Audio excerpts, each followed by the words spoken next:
Before we get started, do me a favor and hit the subscribe button. This may be the video that puts me over 1,000, so please subscribe.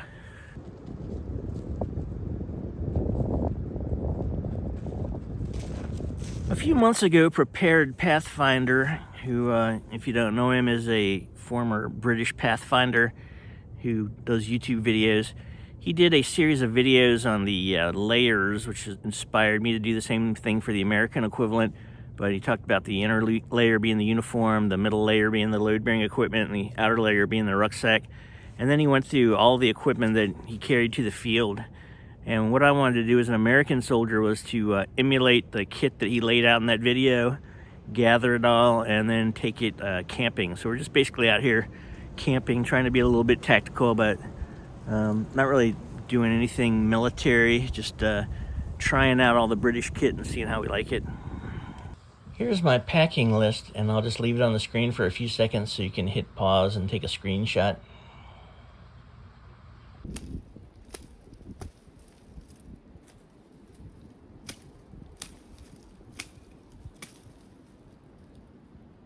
So maybe this was a mistake. Maybe I just left a sign that I've been in the area so that if an enemy reconnaissance patrol or trackers were to see this, they would know it had been recently disturbed.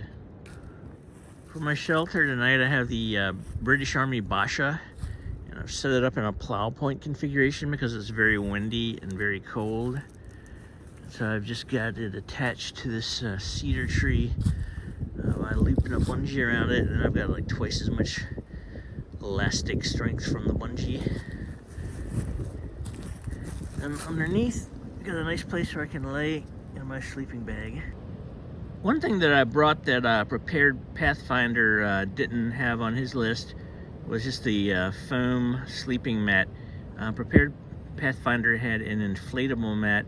I chose to add something to the list by bringing a closed cell mat in addition to an inflatable mat, just because it's so cold and the ground, there's a lot of sharp thorns and pine needles and things that might poke a hole in an air mattress. So I'm going to have a foam mat underneath my air mattress. So now I have my climate inflatable mattress on top of the closed cell pad. This is the first time that I have tried this inflatable mattress. I bought it many months ago at Joint Base Andrews at the Base Exchange, and this is the first time I've used it just because I usually use a closed cell foam pad if I'm only camping in normal weather. I really only use a inflatable mattress when it's cold because of the insulating factor. For my sleeping bag, I have the Carinthia Defense 4. I think it's manufactured in Austria, but it's used by a lot of Northern European armies like Finland, and it's good down to 5 degrees Fahrenheit, which is much lower than freezing. And then my bivy bag is the United States Army issue Gore-Tex bivy bag, but this is the exact same bivy bag Prepared Pathfinder had. One thing I've always liked about the British Bergen is the fact that it has these removable side pouches. I think I've heard them called like rocket packs. But the nice thing is that you've got this heavy rucksack full of, you know, your tent, your sleeping bag, or whatever. But if you want to cache your rucksack and just carry a small amount with you, you can just use one of these rocket packs. I've always wanted to try this backpack on the Appalachian Trail. There's situations on the Appalachian Trail where you might come within 2 or 3 miles of a town and you want to take a side trail or hitchhike to the nearest town. You can just cache your heavy rucksack and then just carry a few things that you need for the day in the rocket pack.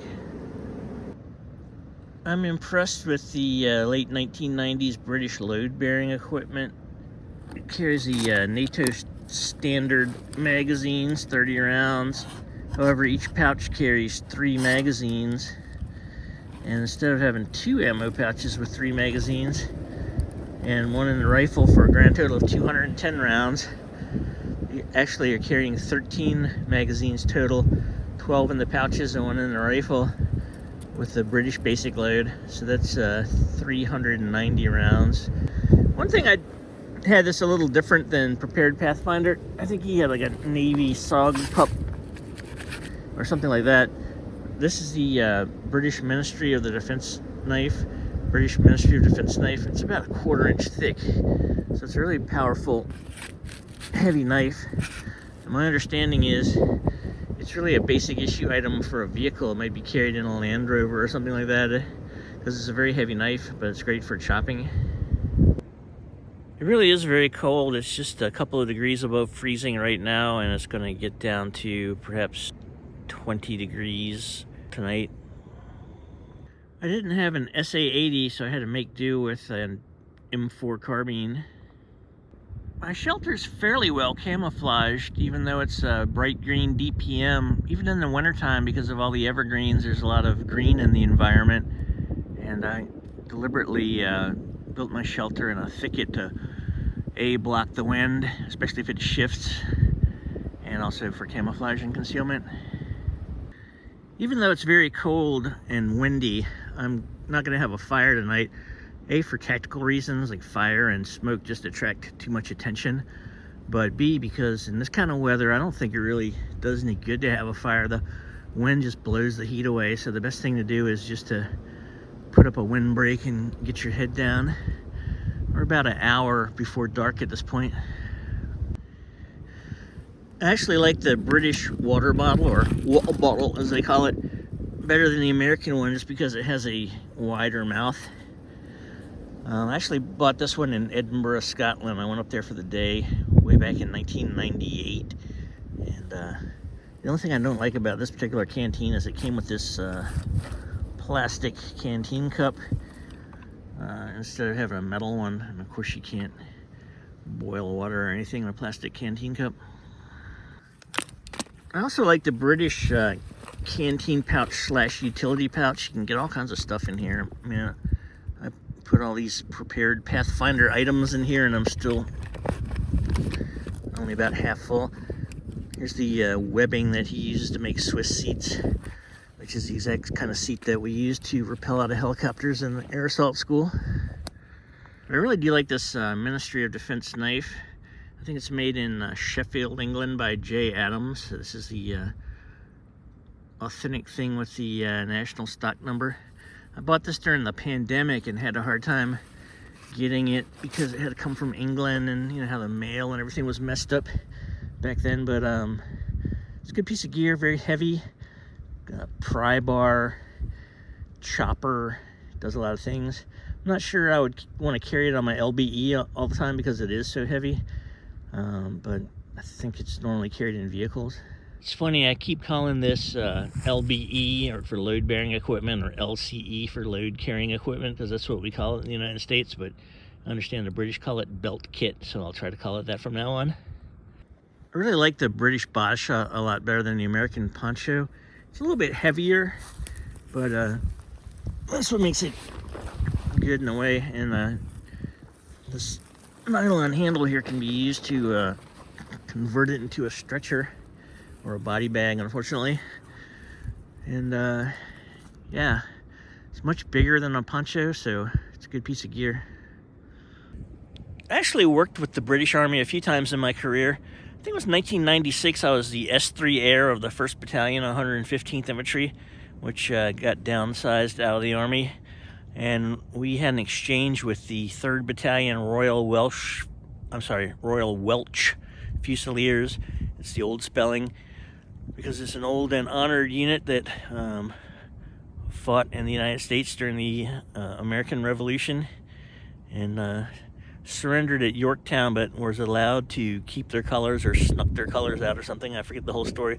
But anyhow, I trained with them, and we sent a platoon over to the United Kingdom, but I stayed in the United States, and we accepted a platoon from the Royal Welch Fusiliers, and we trained at several different locations, but primarily at Fort Pickett, Virginia, which also has a different name that escapes me right now.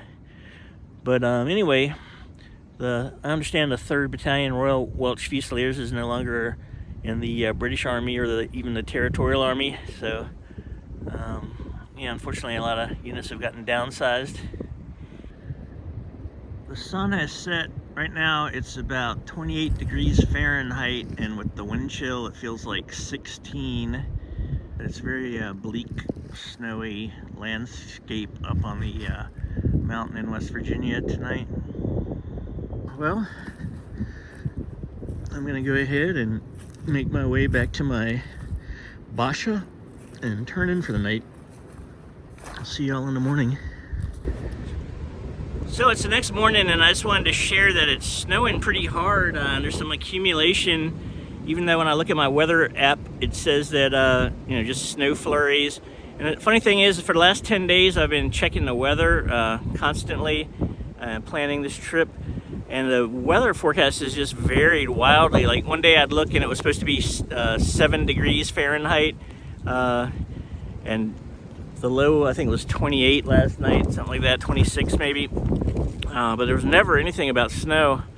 And now it's snowing, so I may, depending on whether it stops snowing soon, I may wrap this up because I could very easily get trapped out here in the mountains and not be able to make it back at all until the snow melts. But if it stops snowing, then we'll continue. One thing I wanted to comment on was Prepared Pathfinder had the Norwegian shirt on his packing list.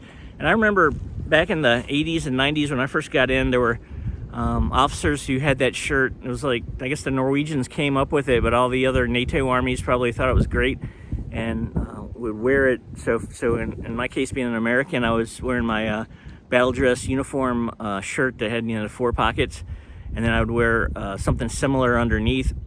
But when we entered the Gulf War and people started succumbing, not really the Gulf War, but the Iraq War, and IEDs, improvised explosive devices, became a big thing. What they found was that anything in polyester like that was catching on fire. And if you want to have an experiment, sometimes if you have a fireplace, throw some polyester clothes in there, and it's almost like throwing gasoline on a fire. It burns really hot. And unfortunately, these polyester clothing was causing soldiers to experience, you know, 3rd-degree burns, and even, you know, soldiers were dying that might not have died if they hadn't been wearing that. So what I'm wearing is, the nickname of it's the waffle shirt. It's just basically the U.S. Army's equivalent that they made out of fire-resistant material. So it's just almost like polyester. It's like a synthetic shirt, moisture wicking, and I'm wearing that as an intermediate layer, and it's quite warm. And with that, the snow is picking up, and we'll keep going until we can't go on anymore. So it's interesting to see the Basha with all the snow on it, and how it's kind of self-camouflaging by having snow on the Basha. This is my belt kit. It's got snow on it. I was using my Bergen as a pillow. It's got snow on it. And the outside of the sleeping bag, and he's got a little bit of snow on it. One of the things on Prepared Pathfinder's list was a Swiss Army knife. And one problem I found with the Swiss Army knife is here in cold weather, I have to take my gloves off to open the knife. The snowfall is picking up, so I think I better get out of here while the getting's good. We can continue this video at another location. It only took me a very short amount of time, 5 or 10 minutes, to get everything all packed up. So now I'm gonna hike back out to the car, and hopefully we can get out of here.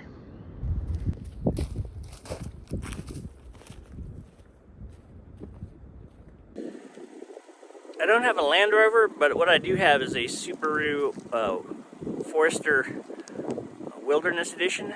So if there's anyone interested in me doing a review of the Subaru Forester Wilderness, let me know. One lesson I learned the hard way is when I go into these remote areas of Appalachia to make these videos, sometimes a tree can fall. So a lot of times I've had to cut my way into the area where I was going to camp and film. And there's a possibility after a snowfall like this I might need to cut my way out of the area where I filmed. So for that reason I always bring a full-size electric chainsaw and a small electric chainsaw just to cut down any trees that might have fallen across the road.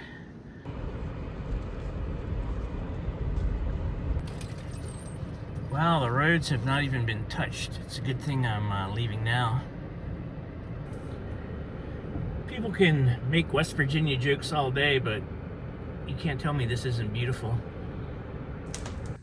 Well, the weather outside is frightful, but the fire is so delightful, so I thought I would give my promised reactions to the British Army kit from the comfort of the fireplace. By far my favorite piece of British kit was the Basha. My understanding is that in Malaysia, Basha means home, so the British soldiers operating in the field in Malaysia adopted the word Basha for their little homes away from home, which was basically a tarp. But it's, I love the disruptive pattern material, DPM camouflage pattern. It's sturdy, it's big, it's much bigger than a poncho. And frankly, I never used the poncho as a poncho, so I don't need the hood. Anytime I ever wore a poncho to protect myself from the rain and walked around in it, it always like caught on briars and things like that. So I would always carry a rain jacket. I'd never wear a poncho as rain protection while I was mobile. But I did use it to make a shelter. The Basha, to me, is a far superior shelter just because of the size and all the nylon attachments for webbing. In addition, there's grommets. It can be used as a stretcher or a body bag, so it's very versatile. A little bit heavier than a poncho, but the weight is worth it. Here's the thing I just don't understand about all the Commonwealth countries, to include Rhodesia. All their soldiers always seem to need to have like a little gas stove so they can heat up their coffee and tea and hot chocolate or soup or whatever. It's you know, they call it their brew kit or something, and they're always stopping to have a brew. I'm weird even if we're an American. I don't even drink coffee, so I've never felt the need to have a hot beverage out in the field. One time I took the Alpine Ascents 6-day mountaineering course in the North Cascades, and one of the things on the packing list was like some type of stove, and I would use that to melt snow for water. But as far as needing hot drink every morning, they told me to, you know, bring a coffee mug, and I didn't bring it because I don't drink coffee. I like Coke, and Coke is cold, so I don't need a stove. However, I will say one thing. In the wintertime, when you're heating up an MRE and you use those little chemical packets that come in the MRE, you know, those little chemical packets will maybe raise the temperature of your MRE main course by 20 degrees Fahrenheit or 10 degrees centigrade. But if it's wintertime and you want a hot meal, you're not going to get it from one of those little chemical heaters.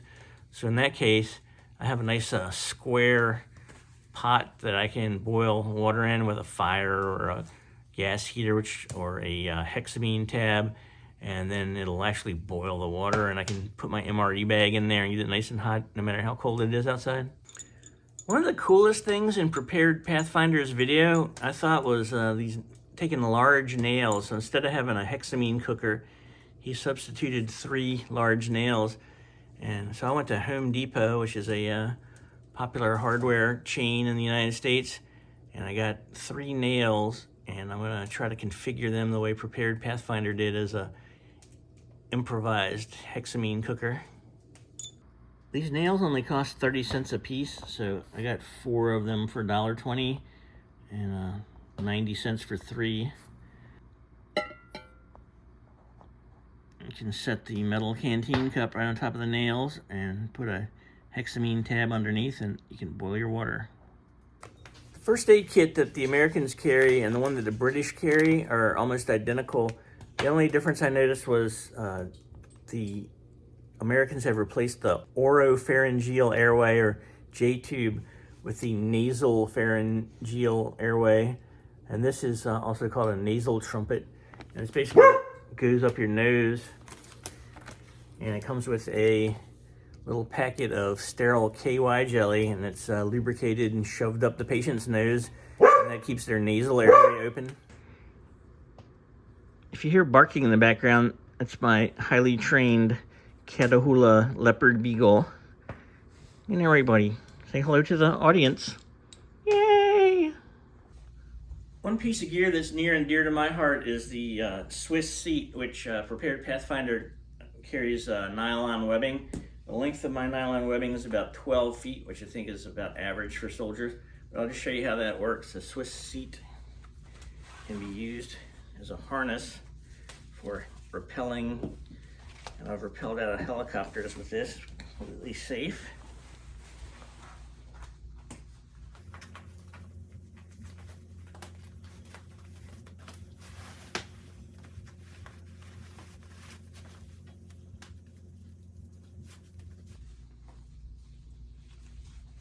You just take a carabiner. We use non-locking carabiners, but hopefully they've started using locking carabiners for safety. And then you can just hook the carabiner to the rope. You can rappel like this, or you can use a descender. Once again from behind.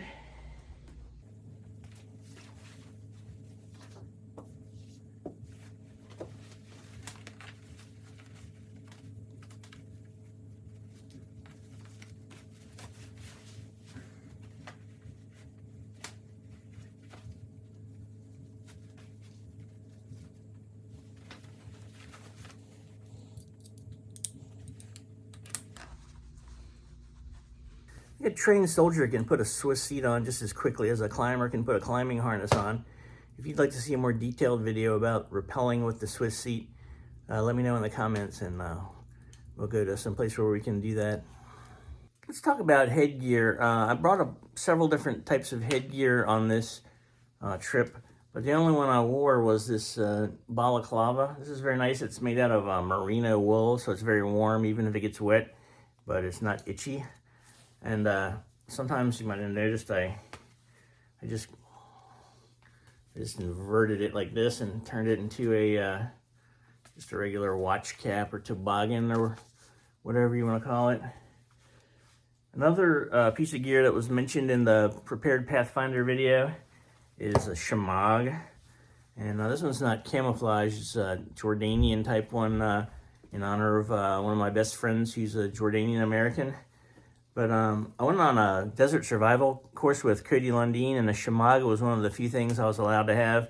And I use this thing for everything. I used it as a butt pack, so I could just like wrap my gear into it, tie it around my waist to make a butt pack for the limited things I was allowed to have on that survival course. I could use it to strain water to get the insects and bugs and things out of it. And before I treated it with iodine, it's not going to make water potable by itself, but it gets all the big gross bugs and things out of it at least. I brought a beret, which I earned according to General Eric Shinseki, and also I earned it another time when I was in ROTC. But anyway, this black beret, if the temperature's in the 40s or 50s, it can be a comfortable hat to wear in the field, but normally it's worn in garrison. And of course, my favorite headgear is the boonie hat or jungle hat. And this one's in the British disruptive pattern material, DPM woodland camouflage. There's something I wanted to talk about, and that's ranger eyes. And back in the 80s, when I was a lieutenant at Fort Bragg, we would go to the alteration shop and get little glow-in-the-dark strips on the back of our patrol cap. And that way, if we were on a patrol at night and someone was following us, you know, this glow-in-the-dark stuff is pretty dim, so they could see us for, 10 feet away or whatever. Also, our helmet had an elastic band on it that also had these cat eyes. I like these particular ones because they're Velcro and they come off. Because ever since the advent of night vision, these things are just way too bright to be tactical. So you don't, even on a patrol, if you're facing an enemy who has night vision, you probably don't want to wear luminous cat eyes. Shamags also come in all kinds of tactical colors. So this one is woodland camouflage. But I've also got more ornate ones that are gray or tan. So it just depends on the environment. But they're very interesting. And of course, other people call shamags keffiyehs, and the Arabic language has several different names for shamag, but it's a very handy piece of gear. So I'm going to go ahead and try the Prepared Pathfinder 3-nail cooker technique. So I've put the 3 nails into the ground, and I've got my cup of water. And I'm going to be using the BCB Fire Dragon fuel, which I like a lot because it's made in Wales. According to Ancestry DNA, I'm multiracial in that my ancestors come from Scotland, England, and Wales. So anything that's made in Wales is good to go. So the BCB Fire Dragon fuel is very easy to light, a lot easier to light than hexamine. I just lit it with a cigarette lighter. So now I've got the cup on the 3-nail stove, and it's very stable. I have no worries about it tipping over or anything.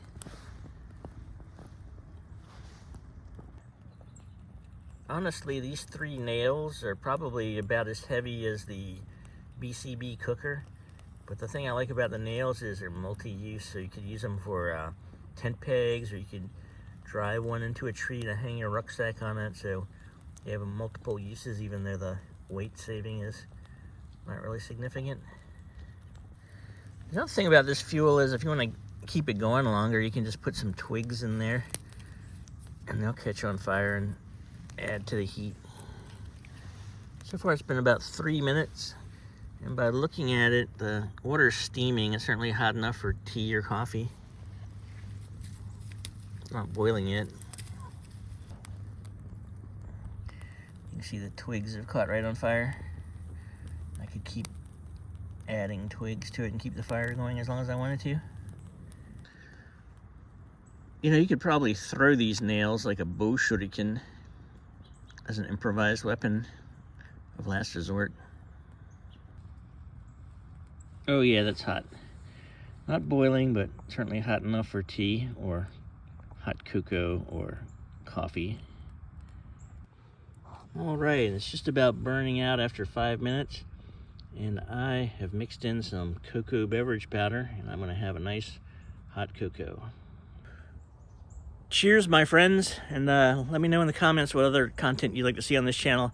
Don't forget to subscribe. We're almost at 1,000, and that's when the magic happens. Okay, so that's my American Soldier reaction to the all the gear listed in Prepared Pathfinder's excellent series. I didn't do a loadout of everything I brought on this trip because I just basically emulated what he had in his series of videos, which I'll put a link in the description and hopefully in this video as well. But I would just like to say that that was just an excellent series, and if you don't follow Prepared Pathfinder, I would highly suggest liking and following him. He had a 25-year plus career in elite British units, and he's a very interesting and informative channel. And anyway, that's the American Soldier reaction to the Prepared Pathfinder British Army multi-layer kit.